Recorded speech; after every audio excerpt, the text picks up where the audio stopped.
ओम शांति। प्राचीन समय से भारत में अनेक योगासन, योग मुद्राओं का प्रयोग कर मानसिक स्वास्थ्य और शारीरिक स्वास्थ्य को प्राप्त करने की परंपरा चली आई है। तो कैसे योग मुद्राओं का आविष्कार हुआ? प्राचीन समय में अनेकों ऋषि मुनि जंगल में जब तपस्या करते थे, उनके सामने सवाल था कि शरीर का रख रखाव कैसे किया जाए। इसके लिए उन्होंने गहन चिंतन के बाद निष्कर्ष निकाला कि एक पशु पक्षी पेड़ आदि अपनी विशेष आकृति के माध्यम से स्वयं को स्वस्थ बनाए रखते हैं।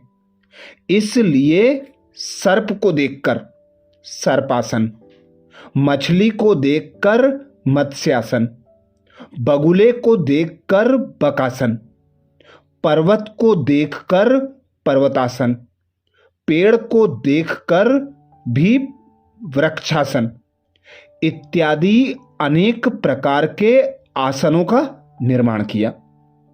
उनका विचार था कि इन आसनों के आधार से मनुष्य जब इन प्राकृतिक आकृतियों से गुजरता है तो उसका शरीर ऊर्जावान व निरोगी रहता है।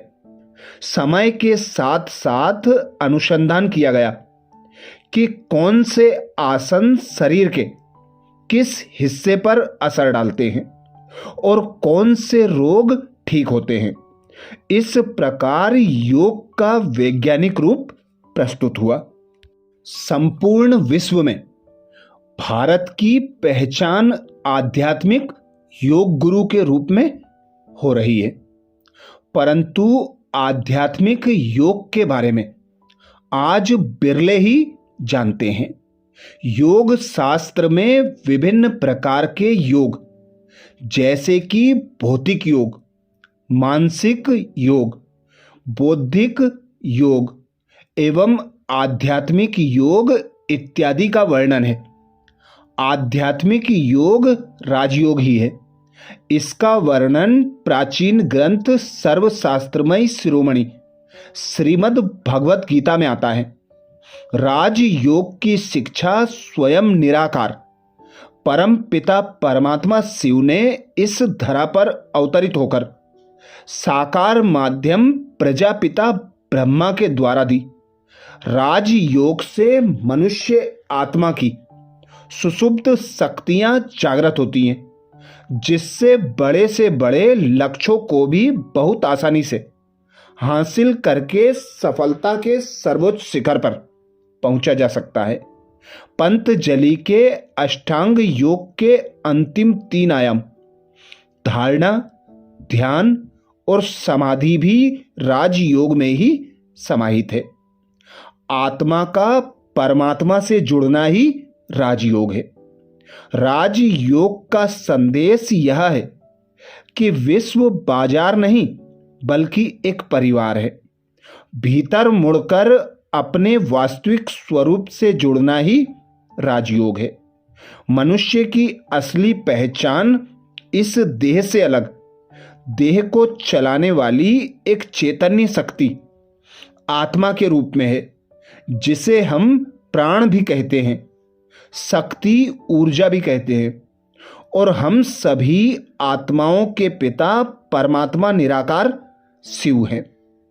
योग का शाब्दिक अर्थ है जोड़ या जुड़ना।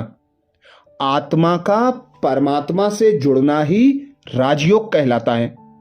दूसरे शब्दों में अपने आप को आत्मा समझकर ज्ञान गुण व शक्तियों के सागर परम पिता परमात्मा के गुणों और शक्तियों को स्वयं में अनुभव करना ही राजयोग है।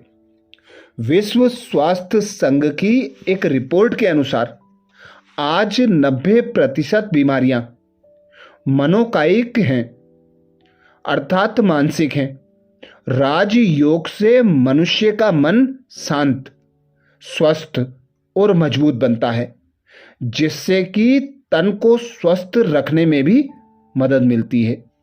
सुख दुख, मान अपमान, लाभ हानि, ईर्षा नफरत, राग द्वेष इत्यादि का असर सच्चे योगी पर नहीं पड़ता।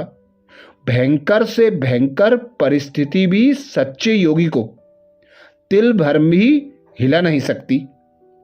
अभी वर्तमान में योग का स्वरूप, योग मुक्ति व जीवन मुक्ति का मार्ग दिखाने के साथ साथ एक जीवन दर्शन भी है। लेकिन आज कुछ आसन सीखकर कोई योगी योगाचार्य, योग गुरु कहलाने लगता है। इससे योग की गरिमा बढ़ नहीं रही है, बल्कि योग की उच्च स्थिति को धूमिल किया जा रहा है। योग के नाम पर केवल शारीरिक कसरतों को बढ़ावा दिया जा रहा है। कहीं ऐसा ना हो कि आने वाली पीढ़ियां आसन प्राणायाम को ही वास्तविक योग मानने लगें। योग से बीमारियां दूर होती हैं, लेकिन योग केवल बीमारियां दूर करता है, ऐसा प्रचारित करना उचित नहीं है। जब योग से आध्यात्मिकता निकल जाती है तो वह व्यायाम की श्रेणी में आ जाता है। ऐसे नहीं कि जो कठिन से कठिन आसन कर ले वह महान या बड़ा योगी हो गया। वैसे तो एक जिम्नास्ट की कमर ज्यादा लचीली होती है, परंतु वह महान योगी नहीं कहला सकता, क्योंकि वह केवल शारीरिक स्तर पर टिका हुआ है। आत्मा का ज्ञान वहां दूर दूर तक नहीं है। योग ना तो प्राणायाम है और आसन का नाम है, ना ही दिन भर में केवल 1-2 घंटे अभ्यास करने की कोई कठिन क्रिया है, बल्कि यह तो निरंतर ईश्वरीय लगन, स्वरूप चिंतन और ईश्वरीय स्मृति में स्थित होने का नाम है। अब समय और परिस्थिति प्रमाण योग को नियमित दिनचर्या का हिस्सा बनाना जरूरी हो गया है। हमारी इंद्रियां हमेशा बाहर की ओर ही भागती हैं। इन बाहर भागती हुई इंद्रियों से ऊर्जा भी बाहर की ओर बह जाती है और चित्त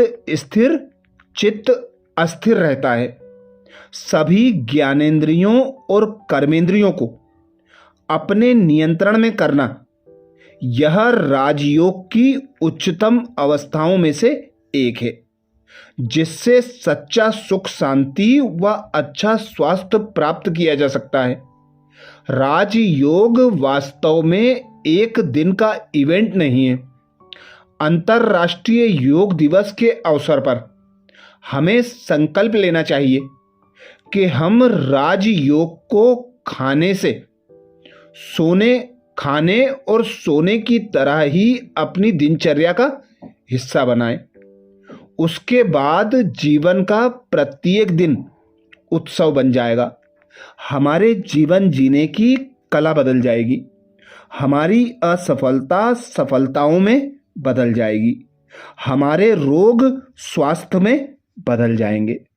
तो विशेष राजयोग के अभ्यास के लिए नियमित ईश्वर की याद में रहना, स्वयं को आत्मा अनुभव करते हुए निराकार पिता परमात्मा की याद में रहते हुए इन कर्मेंद्रियों द्वारा कर्म करते रहना, यही सहज राजयोग है। अच्छा, ओम शांति।